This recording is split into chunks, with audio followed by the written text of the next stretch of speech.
Evet, doğru duydunuz. Birlik makine sizin için para basan bir makine üretiyor desem yalan olmaz. Bu yenilikçi makineler sayesinde saatte tam 1500 TL kazanma potansiyeline sahipsiniz. Nasıl mı? Hemen anlatıyorum.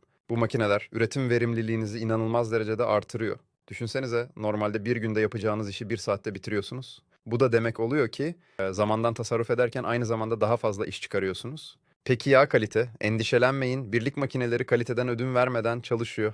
Yani hem hızlı hem de kaliteli üretim yapıyorsunuz. Bu da müşteri memnuniyetini ve dolayısıyla kazancınızı artırıyor. Birlik makineyle işinizi büyütün, kazancınızı katlayın